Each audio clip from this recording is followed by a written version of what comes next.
welcome to the People of Color Living with Diabetes Virtual Summit. My name is Quisha Umemba, President and co-founder of Diversity and Diabetes, and I am joined with my co-founder today, Kacey Creel. Hi, Kacey. How are you doing? Doing good. How are you? I am awesome. I'm so excited to be co-presenting this session with you. It's one of my favorite things to talk about, besides diabetes education. And yeah, we've got a lot to talk about, so I love to just kind of get right in it. Let's first, I guess, introduce ourselves so that the people know exactly who they're talking to. So I'll give you the honors and let you go first. Okay, sounds good. Well, hi everyone. My name is Kacey Creel. I am the executive director and co-founder for Diversity and Diabetes. I personally have been living with type 1 diabetes since I was 7 years old, so going on 20 years now. When I was first diagnosed, I really knew I wanted to work in the diabetes space in some capacity. And I'm so happy that I found my way into community service for our diabetes community. Now I'm getting my master's in diabetes care and management and on the road to be a diabetes educator. So I'm very excited to be with you today, Quisha, to present over this topic. Awesome. Thank you so much. And everybody, again, my name is Quisha Umemba.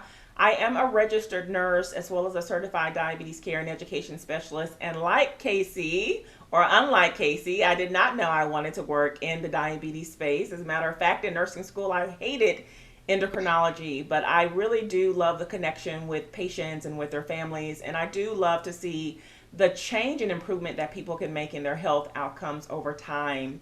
I have a master's in public health, and so I always refer to myself as the nurse that got bit by the public health bug. So, although I'm not clinical anymore, I do a lot by way of public health and population health.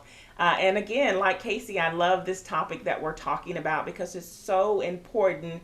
If you're a nurse, if you're an educator, if you are a healthcare professional or a caregiver, or even if you are a person that's living with diabetes, being able to advocate for yourself is even more important when you are a person of color living and managing diabetes. So, my connection to diabetes, I have prediabetes. I've had gestational diabetes with one pregnancy. So I try to wear both the lens of the patient and the clinician whenever I'm talking about diabetes. So, Kacey, before we get started, our topic is advocacy and allyship. Why is advocacy so important in your opinion? So, in my opinion, I learned very early on, like me and my family learned very early on, that you have to have advocacy as one of your strongest skills in your diabetes toolbox. It's so hard in diabetes education because sometimes it can feel like diabetes is a textbook disease whenever you are in healthcare and you're in the doctor's office, but ultimately that is not the case at all. Diabetes is very individual, and one diabetes self-management skill is going to work for someone else. I personally use an insulin pump and my CGM, but I know some people who they are allergic to the adhesives, and so they have to use multiple daily injections and check their blood sugar. So I think advocacy is so important because you ultimately are the expert of your diabetes, and the only way that you can relay that information is knowing how to advocate for yourself.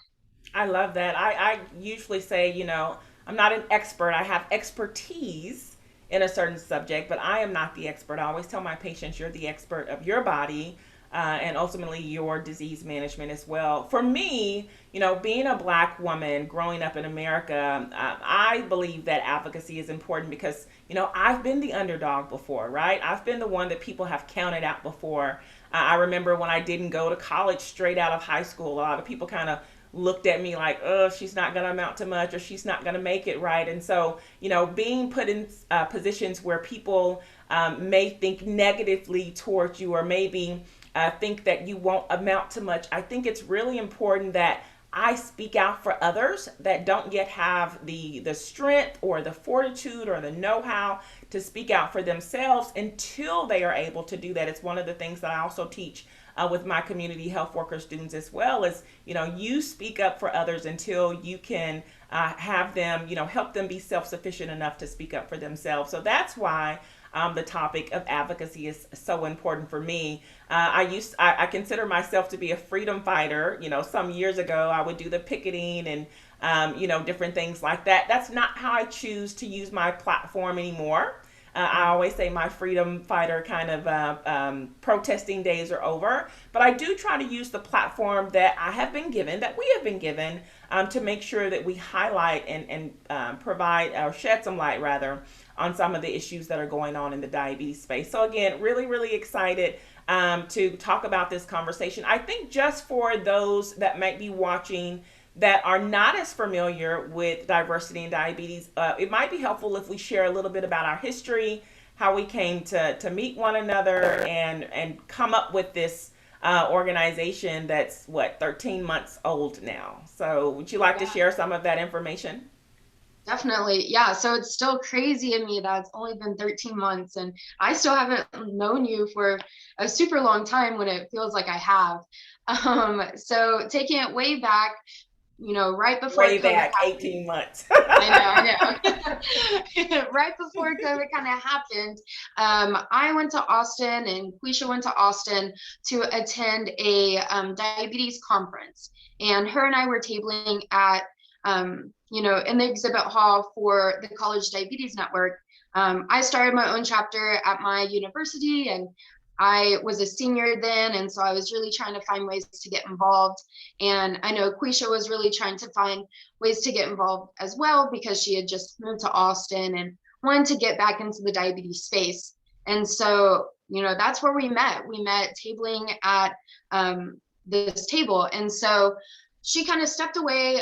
She went to go look at all the other exhibitors and booths and people who were at the conference. And she came back and I heard her say to someone like, there's not a lot of people here that look like me. There's not a lot of, Black and brown people. And I was just talking to someone about that. And so I was like, hey, I noticed that as well. And, that really got the conversation going. I think we sat there for maybe like 2 more hours just talking about the importance of bringing the amazing information that was being given at this conference to everyone. I really know that right now in this day and age, we have so many resources and technology available for diabetes, and there's still so many people who aren't receiving it. And so we kind of left from that conference having this idea of putting something together. And, I'll let Quisha share her piece of it. But for me personally, I went straight back to my university. I sat down in my chemistry class and I did not pay attention to anything the professor said. And I typed up this rough draft of what a people of color living with diabetes summit would look like.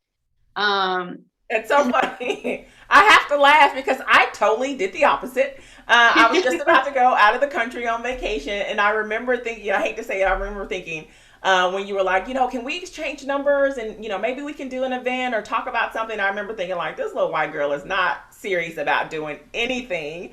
And I left that day and I went home and just went on about my life. And I think it was 4 weeks later, maybe no longer than about 6 weeks later, you sent me a text like, hey, this is Kacey Creel. We met when we were tabling a booth for CDN at the, conference. And just wanted to know if you'd like to have that conversation about the summit.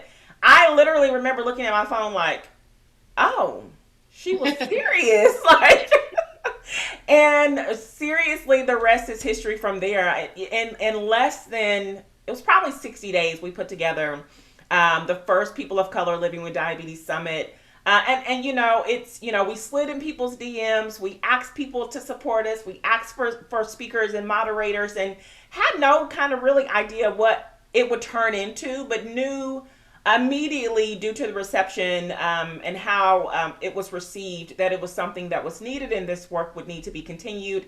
And so about 2 weeks after we had our first summit, we actually ended up filing our articles of corporation, and now Diversity and Diabetes is a 501c3 nonprofit organization. So there's a lot more there, but that's kind of the quick and fun story of how we met and how we got started. And it still continues to amaze me how much we've been able to accomplish in such a short time, and how much it's just a testament to what we're going to be able to do in the months and years coming up. So I guess we should probably get into the meat of this conversation now. Hopefully everybody has a better sense of who we are, and how we met and what we stand for. Let's talk about advocacy and allyship. And so what Kacey and I want to do, for all of you all that are watching, is really give you 3 simple steps to becoming an advocate, or 3 simple steps to becoming an ally, because we know that this type of work is not easy to do. So we're going to start first with advocacy, right? There are 3 simple steps that you can use to get started with advocacy. And the first is be honest about your biases. Kacey, what do you say about this? Yeah, so, very simple. Just be honest about your own personal lived experiences, and kind of think if you've ever benefited from privilege in any way. I think self-awareness is very important whenever you are kind of, just self-reflecting and trying to think about how you can better help serve in the specific topic. And so self-awareness requires you to take a long and just hard look in the mirror, as this picture shows, and just be honest about your bias. And it's not easy to do, right? Because as humans, I think it's easier to point the finger at other people than it is to take an introspective look at you, especially flaws that you may have.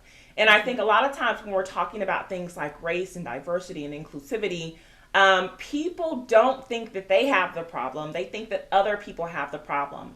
But ultimately, we're all affected by what's called implicit bias, right? Media and life experiences and friends and family, and just so much in our environment plays a part in those biases. So it's really important, like you said, and like this image portrays, take that hard look in the mirror. Even if you have to journal and write down some things, when this happens, what immediately comes to my mind? When I see this on TV or on the news, what immediately comes to my mind? And I always like to give an example. I'm just the example person. I think examples make people understand better. But if I'm growing up, let's say I'm a young white girl, and I'm growing up and I hear, the day before I start kindergarten, don't you hang around these people, because they're criminals, and they'll pick on you, and they'll be bullies, and they're mean, and they're this. And then I hear it starting middle school, don't you hang around these people because they're criminals, and they sag, and they wear their pants low, and they're thugs. And then I get ready to leave for college, don't you date people from this group because they're thugs and they're criminals and they this. And I hear it on the news, and I hear it when I'm at home in my family. As much as you would like to think maybe you're not that person, there are implicit biases that are automatically there, because of those experiences, because of what you have heard or been accustomed to. Another example, we really, implicit bias is the issue with racism these days. It's not the kind of straight in your face, I don't like your kind. I mean, that exists, but that's not the biggest issue when we talk about racism these days.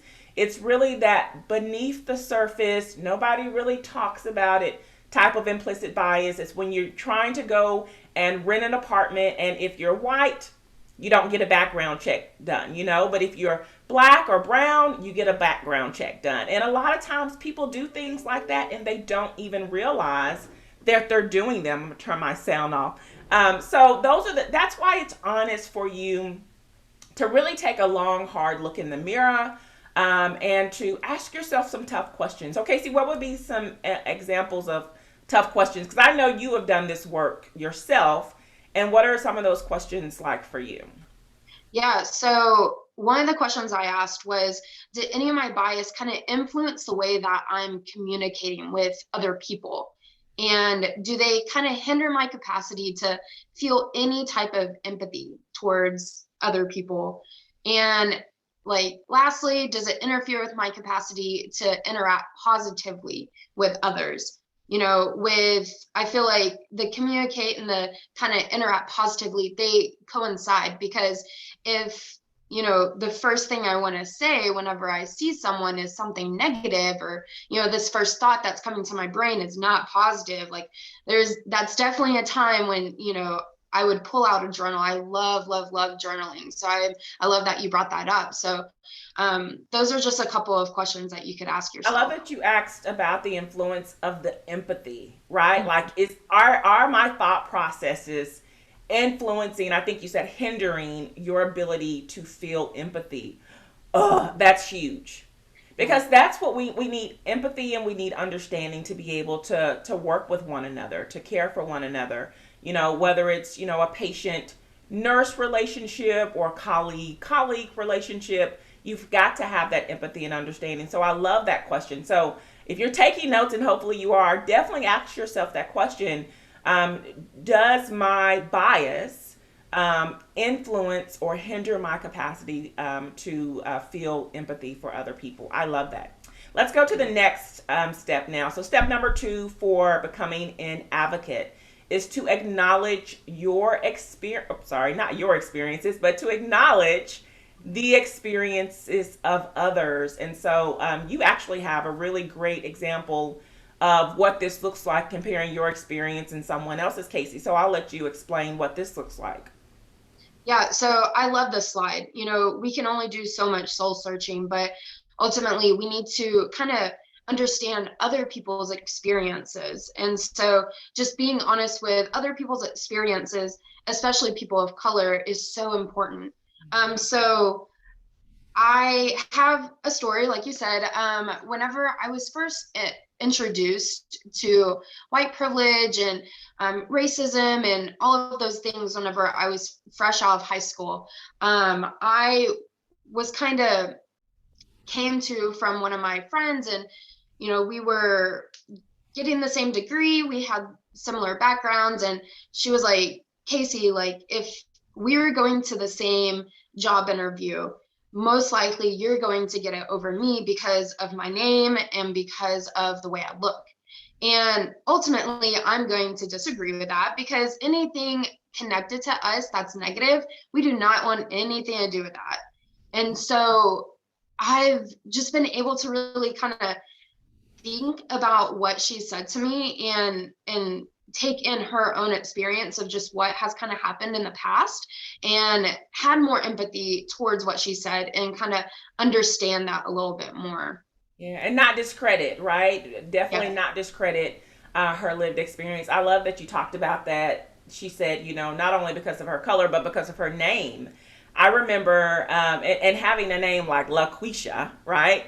That's certainly been something that I've experienced as well. I remember being a senior in high school.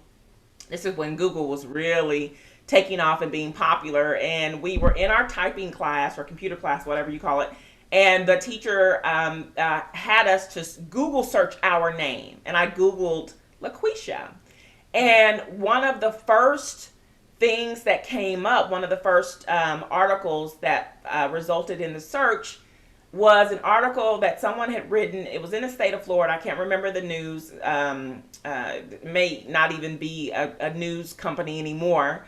But the Yeah. article says something like, children named LaQuisha, DeAndre, and something else, very ethnic sounding names, are born of low high school dropout mothers or something.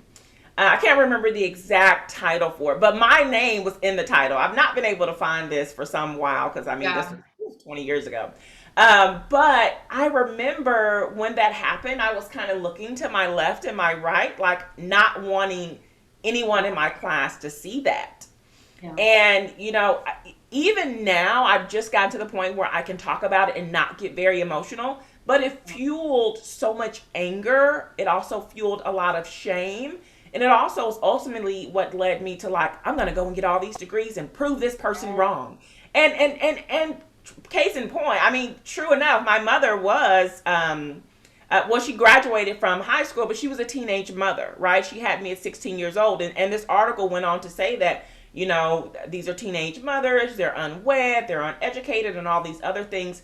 But black people, brown people, communities of color do experience things like that, that ultimately shape their day-to-day lives. And so I think it's really important when you're doing this advocacy work, like we're saying here for step 2, that you've got to acknowledge the experiences of others and how they're different from you, which takes us to step three, and goes a little bit further.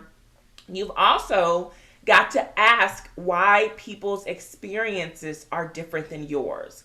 A lot of times, you can be complacent or you can be complicit. Complicit, you're kind of like, you're out there doing it. Complacent is like, I see it going on, but I'm not really going to do anything about it, right? And so, especially if it's benefiting you, and it's really important that if you want to do this work, if you really want to be more empathetic, if you want to be an advocate for others, that you really challenge the status quo. Why is someone's name being different on a resume? Why is there a lower chance that they could get a job, right?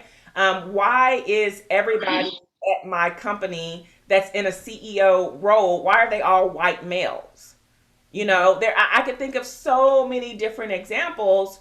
A lot of times we see these things happening, but we don't question them, and we don't do anything to right them because they're wrongs. We don't do anything to right the wrongs. Yeah. Is there anything you want to add there?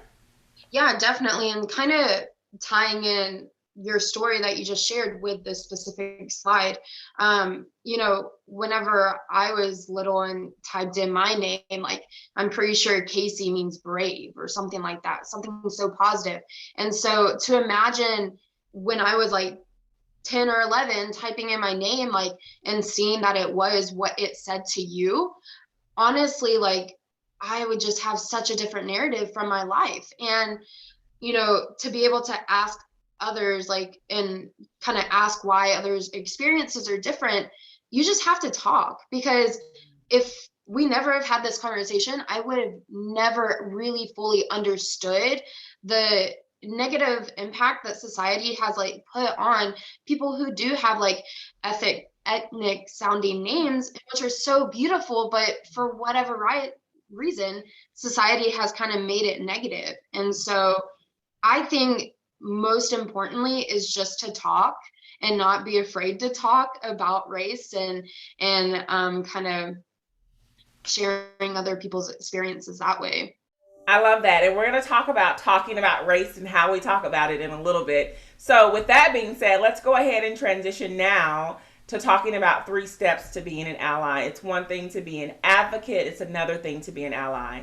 So, an ally is a person that unites with another to promote a common interest. And when we're talking about allies, we're not simply talking about helpers, right? We're talking about an alliance where both parties stand to benefit from the bond or the connection that they share. Very similar to how you and I are, right? We both have these common interests, and we realize that we actually achieve more when we work together in doing this work than if we stand to work separately. And I think, I don't know if you remember a long time ago when we first got started. Oh, I haven't brought this up in a long time. I said, I'm so glad you're white. Do you remember that? Like, yes, I was like, I don't think we could get the partnerships, or I'm just going to keep it real. I don't think we could get the partnerships.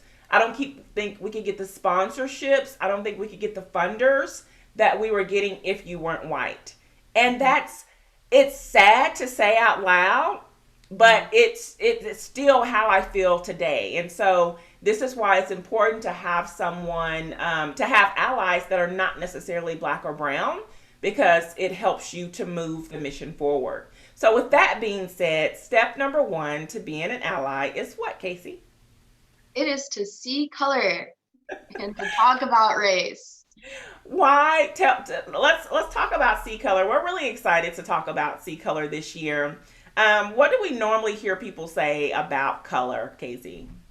So whenever, everything was going on and people wanted to seem like they were helping, I would really just hear people say, I don't see color. Oh, like I'm colorblind. Like you're just a human to me.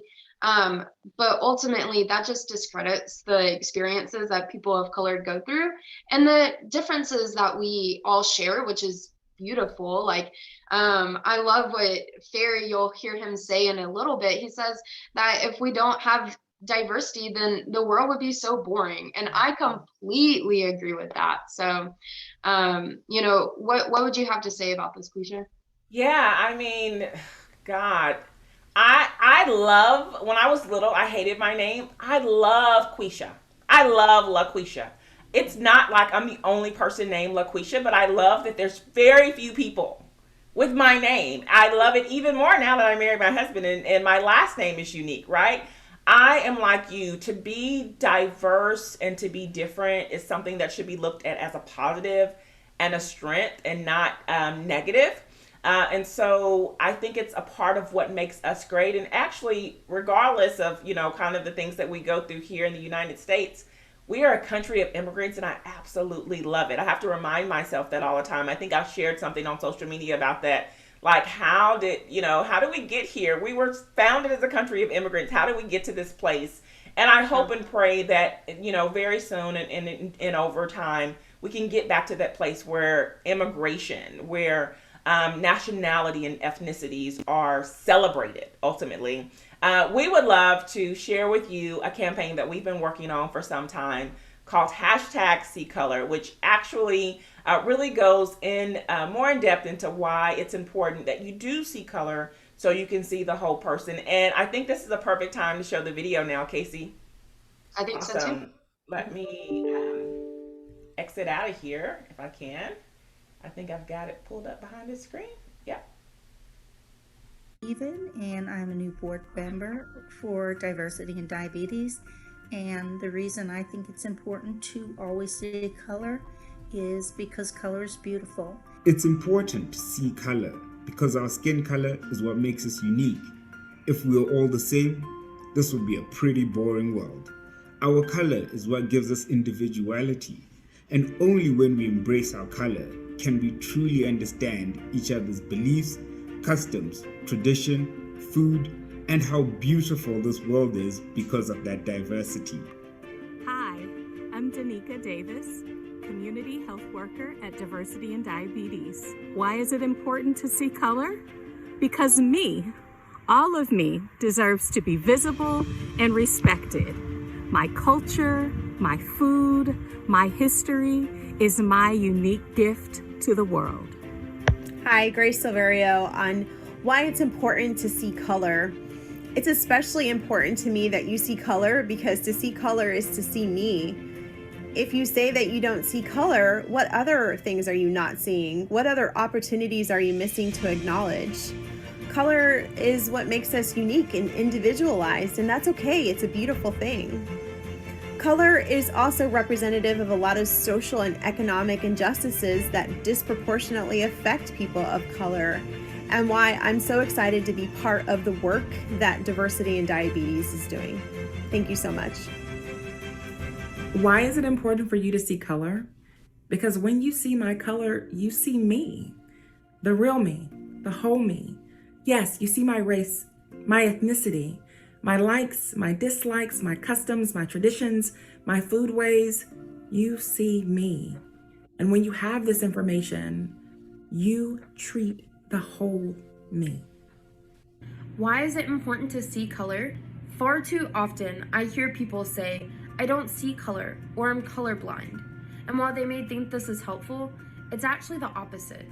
When we say we're colorblind, we're discrediting the lived experiences that people of color go through. I see color so I can see the real you. Your race and culture, your background and story, your struggles and triumphs, to empower and break stereotypes, to build bridges and connect. Leverage our differences while uniting as one. I want to see color so I can see the real you. Hello. Why is it important to see color? For years, we're encouraged to be colorblind. As it turns out, if we don't see race, we miss a whole constellation of things that are vital to our global communities. When you do not see a person's race, you're denying the fabric of their being. It looks them in the face every day as they look into the mirror. Their race contributes to their experiences that they have as they navigate through our society. Secondly, I would argue that societies who don't see race are denying themselves a beautiful experience. Diversity should be sought out with the intention of building relationships within all communities. Our society should be celebrated and seen everywhere now, not as an after effect. I challenge those who claim to not see race to ask the following questions. When I claim not to see race, what am I seeing in my communities? What rich learnings am I missing out on when I am colorblind? When I claim not to see color, do I realize that I'm denying someone an essential part of their experiences, their existence, while simultaneously holding on to mine? These are not easy questions, nor are they meant to be. They're meant to provoke, prod, and propel you to a better understanding of yourself and our global community every day.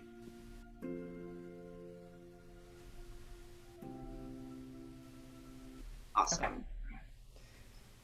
I don't think there's anything else to say about why it's important to see color, Kacey. I think a shout out to all of our board members and to Danica, who's a member of our staff, that I think did an excellent job in explaining why it's important to see color. Yeah, they said it all. Excellent. So now, before we go to number 2, or the second step, make sure you go to social media. We'd love to know why it's important, why you think it's important to see color, and we'd love for you to share the hashtag #SeeColor throughout your social media channels. Yep. So secondly, if you want to be an ally, it's really important that you talk about race. I like a lot of times, just like color, we want to shy away from it. Nobody really wants to address the elephant in the room, but it's important that you talk about race, and not just talk about it. The way you talk about race matters also. What do you think, Kacey? Yeah, definitely. So just effectively talking about race is essential for advancing racial equity. Quisha, can you kind of talk about the dangers of generalization and stereotyping and the importance of seeing people of color as individuals? Yes, I can. We actually have a training where we talk about stereotypes and microaggressions and the harm that they do. And I don't think that a lot of times people realize when they say things like, "You speak so well," that actually comes across with a negative connotation. You know, when I was younger and I had teachers telling me, "Oh, you speak so well," I didn't really understand that they meant, until I got older, you speak so well as opposed to other people of your race, or, you know, you speak so much better than they do. And so it's important that, you know, even when you're trying, and this is why that self-awareness is so key, sometimes you intend to give a compliment, but it still comes across demeaning. You know, I have a sister that is 6'3", or, you know, I know other males that are very tall. We can't always assume that every black tall person is an athlete. You know, now my sister does happen to play basketball, but I'm just using this as an example. And so it's really important that how we talk about people of color matters just as much as talking about color. And I also want to say that this goes both ways, Kacey. I think that as people of color, and I'm speaking as a black woman, we've got to also be a lot more open with others that are trying to learn about our culture. And I always like to give this example. I wear my hair natural now. I didn't do that for a long time because, of course, it wasn't acceptable in society, right? We still pretty much all across the world adhere to more European standards of beauty. And now that I'm older and I know better and I'm at the point where I really don't care anyway, I just don't do that anymore. But one of the things that I've noticed is sometimes women of color will have an issue. Let's say you come up to me and say, "Oh, can I touch your hair?" We're like, no, you can't touch my hair. What am I, a pet? What am I, this? What am I? And I can understand where that comes from, right? There's a lot of history that goes behind that. But everybody is not being demeaning. Some people are just really curious. You know, I have someone that I work with that I've said, I want us to be able to talk about race openly and comfortably. And she actually called me yesterday to ask me a question and say, you know, regarding that meeting that we had with so-and-so, would you feel the same way if you were talking to a white woman? Would you feel the same way? Is it different because you had an interaction with a black woman?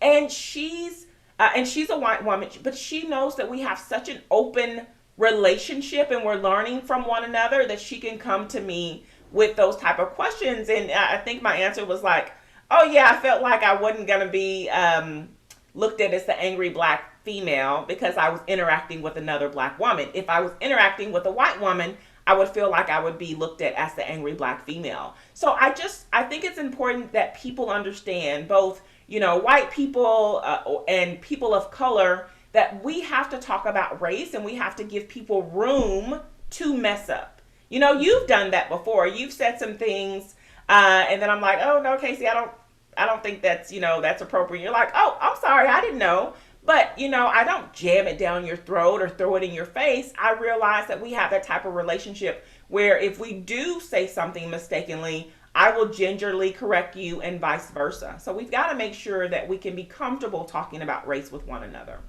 Yeah, definitely. All right. So the last step in being an ally is to not just be an ally, but to be an accomplice. So allies, like we said earlier, are not only helpers that have a common interest to help others, but being an accomplice means you are actually sometimes, doing the hard work with that person. You're deliberately and intentionally placing yourself in a position of support. You're not coming in, saving the day, being the savior. That's not what being an ally is or being an accomplice is, but instead you're recognizing the power that you have and you're using that power to help amplify the voice of the unheard. I would love to share a story here and then I can see what you have to say about being an accomplice, but I have a very good friend of mine, she'll probably watch this session, Pam, who identifies as a white woman. She actually is 50% Colombian, but she looks white, right? And I remember last summer when George Floyd was murdered by the hands of police, and she called me and she said, Quisha, I don't know what to say. I don't know how you're feeling. I couldn't imagine how you're feeling right now. She said, I don't even know what to do. She said, but the only thing I think that I could do if I'm faced with that type of situation is I can use my whiteness as a shield. And I said, Pam, what are you talking about? And she said, if I'm ever faced with that situation, I will put my body in between a young black man or black boy or whoever and the police gun. She said, because I know they will not shoot me. And when she said that, I literally got chills and goosebumps all over my body because one, I knew it was genuine. It came from a really good place. And I thought, that is more than an ally. That is an accomplice. That is someone that understands I'm going to use my weapon. And in this case, my weapon is my whiteness, my privilege, right? I'm going to use that to save the life, potentially save the life of someone else. So what do you think about being, more than an ally, being an accomplice? Yeah, I mean, wow, that story, I know that gave me goosebumps as well. And, I saw a couple of videos, last year when everything was going on during different protests and, that white people were kind of getting in front of Black people when, the protests were getting a little heated. And so, wow, for your friend to be able to say that. But I love this right here where it says just recognize the power you have, in your position and just help amplify the voices. Like you said, you don't come in as the savior. You're just there to kind of use your platform to kind of help amplify the voices that haven't been heard before. And how appropriate is that for our summit being called Voices of the People? So I And even saying that, and I know I'm going completely off script here. I hope you can get your phone and read this. I would love for you, because we're talking about amplifying the voices of the unheard. Our theme is Voices of the People. I would love for you to read the response that you put in a social media thread to someone that I think ties into this perfectly. And for those of you that are watching, you'll understand why I say that Kacey has done this work. She's definitely an advocate. She's an ally. She's an accomplice. And she's able to articulate exactly why it's important that we do amplify voices, that we do make sure that we give people that otherwise and not normally have the opportunity to speak to do so. So Kacey, do you have that pulled up? Yes, I do. Okay. I would love for you to read that, please. Thank you. Yeah, definitely. So I was just responding to someone who had a couple of questions about the platform. And I said there are multiple speakers who are white a part of the summit. The word diversity in diversity and diabetes means we bring a diverse voice to the diabetes space, such as skin color, sexual orientation, age, etc. We understand that there are certain populations that have not been routinely heard from, and we think the diabetes community would benefit from listening to everyone. This is why we have sessions that focus on men, people in the LGBTQ community, people of color, and just living with diabetes in general. Ultimately, we want to bring diabetes support and education to everyone living with diabetes. One way we do this is by highlighting the voices that haven't been heard from before. Does not mean we exclude anyone. I love that. And that, my friend, is the perfect example of advocacy, and I think a great note for us to end on for this particular session. We know the things that we talked about in this session can be a little heavy, can be a little difficult for you to begin to talk about with your friends, your family, and your colleagues. So if you download the slides from this presentation, we have left you with links to resources to kind of get you started with those courageous conversations about race, about color, about diversity. We encourage you to start the work sooner than later. And then lastly, we would like to leave you with some inspiring words by Mahatma Gandhi, who says, watch your thoughts because they become your words. Watch your words because they become your actions. Watch your actions because they become your habits. Watch your habits because they become your character. And watch your character because it becomes your destiny. And, what do you want to be known for? What do you want to be remembered for? Think about your destiny as you go out and do the work of advocacy and allyship.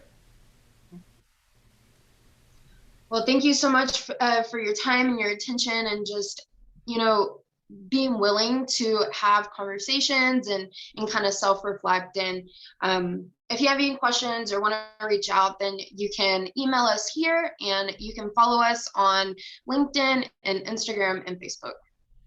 Thanks so much for your time. Enjoy the summit. Take care. Thank you. Bye.